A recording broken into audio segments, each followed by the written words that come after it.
They say the mirrors in that mansion don't copy you. They watch you. When Alex stepped inside, his reflection started smiling on its own. Then it tapped the glass, asking to come out. And once a reflection wants your life, there's only one thing you can do: run before it takes your place. The road to the Vanzer mansion twisted through dead trees that leaned like ancient watchers, their branches scraping at Alex's car as he drove. The evening sun was dying fast, bleeding orange light across the sky. Alex tightened his grip on the wheel. The letter he received 3 days ago lay on the passenger seat. Aged paper, black ink, and a signature from a man who should have been dead. Elias Vanzer, his uncle, missing for 12 years, declared dead. Yet the letter simply said, "Alex, the house has chosen you. Come before it chooses someone else." Alex thought it was a joke at first, until he saw the seal, the Vanzer family crest. No one else knew how to forge it. The mansion rose ahead like a forgotten monument. Tall, cold, and wrong. Not broken, not abandoned, just waiting. Vines clung to the stone walls, crawling up the structure like veins around a heart. The windows reflected the crimson sky, but something about the reflections felt off. Like the house wasn't reflecting the world around it, but watching him. He stepped out of the car, the air colder near the property. The iron gate creaked open on its own, as if greeting him. "Great," Alex muttered. "Haunted welcome mat." The gravel crunched beneath his shoes as he walked to the front door. It opened a crack, just enough for the stale air to drift out. Dusty, cold, and carrying a faint metallic scent, almost like blood. Inside, the mansion was darker than he remembered from childhood visits. The hallways stretched too long, shadows sinking into corners where no light dared to stay. But the strange thing wasn't the darkness. It was the mirrors, everywhere, on the walls, at the corners, near the ceiling. Mirrors of all sizes, all shapes, all frames. His uncle had been obsessed with mirrors, but not like this. Childhood memory held a single study room filled with antique mirrors. Now the entire mansion seemed swallowed by glass. Alex stared at the nearest one, a tall, thin mirror with gilded edges. His reflection stared back, but something was wrong. The lighting was reversed.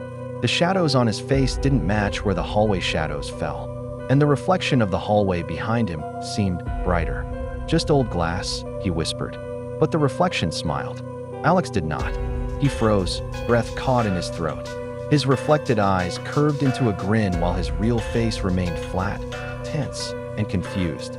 The smile widened. Alex stepped back until his shoulder hit the wall. His heart hammered. He blinked hard.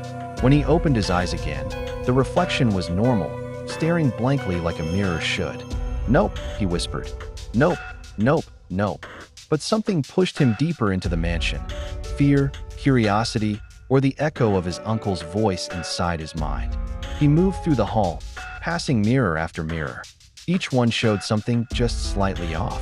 A flicker of movement where he stood still, a shadow walking behind him, or an extra door that didn't exist in the real hallway. He reached the grand hall. The chandelier above was coated in dust, yet it swayed faintly as though someone had brushed past it moments ago. A massive mirror covered nearly the entire far wall. Alex approached, drawn like prey. This mirror didn't reflect the grand hall. It reflected a room he had never seen before. A narrow chamber with stone walls and dozens of mirrors arranged in a circle. In the reflection, the mirrors weren't dusty. They glowed faintly, like they were breathing. "What is that?" Alex whispered. He leaned closer. The air in the room chilled sharply. His breath fogged. In the reflection, fog gathered too, but it gathered behind him. Alex turned. Nothing there. Just the grand hall, silent and still. When he looked back, a man stood in the center of the reflected chamber. Tall, thin, wearing a long black coat. Face hidden except for pale lips that curved in a familiar, unsettling smile. Alex's stomach flipped. "Uncle Elias?" he breathed. The man in the mirror lifted a hand and beckoned. Alex staggered back. His mind screamed run, but his feet stayed rooted. Something held him. A pull, not physical, but deep, like a hook in his thoughts. Then the lights flickered, the reflection brightened, and the figure stepped closer, closer, until his face almost pressed against the inside of the mirror. Alex's skin crawled. Elias looked wrong. His face was too smooth, his eyes too dark, too hollow, like he was shaped from smoke and bone. "Alex," a faint whisper came, not from the hall, but from the glass. Alex flinched. The whisper repeated, "Alex, let me show you." He stumbled backward, knocking into a table. A vase fell and shattered, but the sound echoed strangely, as if it broke in several rooms at once, not just here. The mirror flickered. The chamber in the reflection split into 2, then 3, then dozens. His uncle's figure appeared in all of them, surrounding Alex from behind the glass. "Come to me." "No," Alex shouted. He turned toward the front door, ready to bolt out of the house, but something stopped him, something small, fluttering from the staircase. A piece of paper. It drifted down the air like a falling feather. Alex picked it up, hands trembling. It was another letter, written in the same ink, same handwriting as the first.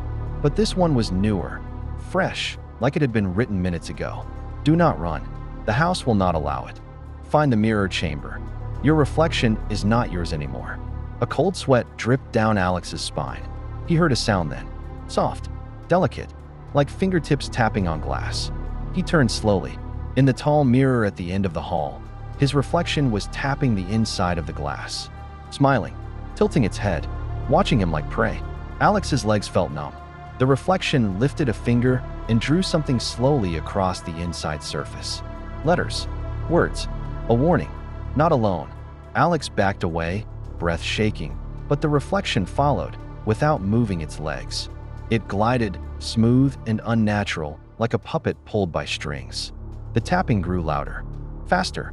Then other mirrors joined in, tapping from every direction. Urgent, desperate, hungry. Alex clapped his hands over his ears. "Stop." The noise stopped instantly. Dead silence. Until one more sound broke it. A footstep, but it didn't come from the hallway. It came from behind the largest mirror. Alex stared. The mirror's surface rippled, just slightly, like water disturbed by a hand beneath it. A shape pressed forward from inside. A face. His face, but smiling wider, too wide. It whispered through the trembling glass, "Let's trade places."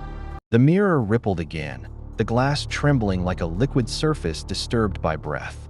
Alex's reflection pressed harder from the other side, its smile stretching unnaturally wide. The chilling whisper echoed inside Alex's skull. "Let's trade places." Alex stumbled backward, his heart beating so violently it hurt. His breath came in sharp, white bursts in the freezing air. Every mirror in the hallway flickered with faint light, as though something behind them had awakened, something aware. "No," Alex whispered. "I'm not staying here." His fake reflection tilted its head, curious, childlike, before the smile vanished. The face in the mirror hardened, eyes darkening to hollow pits. And then it raised its hand and struck the glass from inside. The sound was not a crack. It was a knock. Deliberate, patient. Other mirrors answered. One knock, then another, then dozens. A chorus of tapping hands and fingernails, as if the reflections in every mirror were trying to find the weakest point to break through. Alex bolted down the hallway, the knocks chasing him like footsteps. His shoes slapped against the cold marble floor, the air thickening around him. He needed an exit, but the house stretched and twisted, each corridor longer than he remembered. "The mirror chamber," Alex whispered, remembering the letter that had drifted down the stairs. "Find the mirror chamber." The image from the giant mirror, the stone room surrounded by mirrors, burned in his mind. If that was the source, maybe it held the way out. He followed the faintest sound, a low hum, like vibrating glass, pulling him deeper into the mansion. The air grew colder with each step. His fingertips numbed. A whisper kissed his ear even though no one stood behind him. This way, Alex shivered but kept moving. The hallway ended at a narrow wooden door he had never seen before. It was cracked open, breathing out a dim, bluish glow. Inside was the room from the mirror. The mirror chamber. Stone walls circled him, cold and wet like the inside of a tomb. Dozens of tall mirrors surrounded the chamber, each pulsing faintly as though alive. In every reflection, Alex saw the same scene. Himself, but his reflections behaved differently. Some smiled, some frowned, some stared blankly. One stood behind him, though nothing was there when he turned. His stomach churned. A soft scrape sounded behind one of the mirrors, like bare feet sliding across the floor on the other side. "Elias," Alex called, his voice trembling. "What happened to you?" A figure stepped into view inside the central mirror, the same man he saw before. Elias, pale, thin, his face stretched tight over bone, eyes sunken and glowing faintly. But this time, Elias was not smiling. "Alex," he said, his voice echoing from every mirror instead of his mouth. "You should not have come. Then why did you call me here?" Alex shouted. "Because the house chose you. It needs a living soul. I didn't call you, it did." Alex stepped back. His pulse roared in his ears. Elias pressed a hand against the glass. The mirror rippled under his touch. "I tried to escape," Elias whispered. "But your reflection, it wanted out. It trapped me here. And now it wants you." Alex felt something behind him. A hand, cold, resting gently on his shoulder. He spun around. Nothing but empty air. But in the mirrors, all his reflections had turned to face him, their smiles widening, their fingers pressing against the inside of the glass as if ready to push their way into reality. "Tell me how to leave," Alex demanded. Elias shook his head. "There is only one rule, Alex. Never look directly into the reflection that moves on its own. When you acknowledge it, you give it power." Alex's blood ran cold. He had already done that, many times.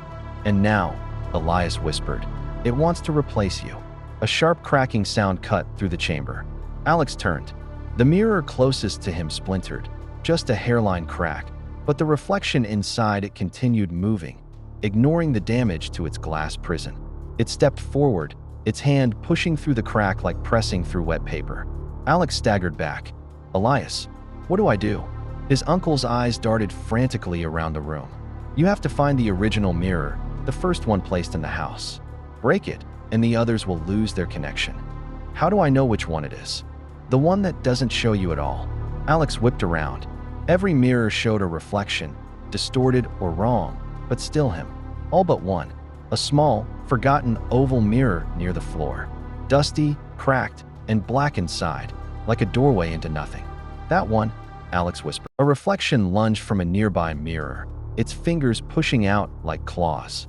Alex threw himself across the chamber. He reached the black mirror just as a hand grabbed his ankle from behind. Cold glass-like fingers tightened. Alex screamed and kicked free. He grabbed the small mirror, lifted it. The reflections stopped moving. Every mirror went silent. Elias shouted, "Alex, smash it, now!" Alex raised the black mirror and slammed it against the stone floor. It shattered into dozens of pieces. The effect was immediate. The chamber shook as though the mansion itself were alive and screaming. Light burst from each mirror, white, blinding, electric. The reflections twisted, their forms unraveling like smoke pulled into a vacuum. One by one, they melted back into the glass. The reflection that had been climbing out of the cracked mirror reached for Alex with a final, desperate howl. Then it dissolved. The mirrors dimmed. The humming stopped. Silence returned. Elias stood in the central mirror, his form flickering. "The house is weakening," he said softly. "It will release you now." "What about you?" Alex asked, throat tight. Elias smiled sadly. "I died here long ago, Alex. I didn't escape, but you can." A door behind Alex opened on its own. The same wooden door he'd come through, but now warm light spilled from it. "Daylight.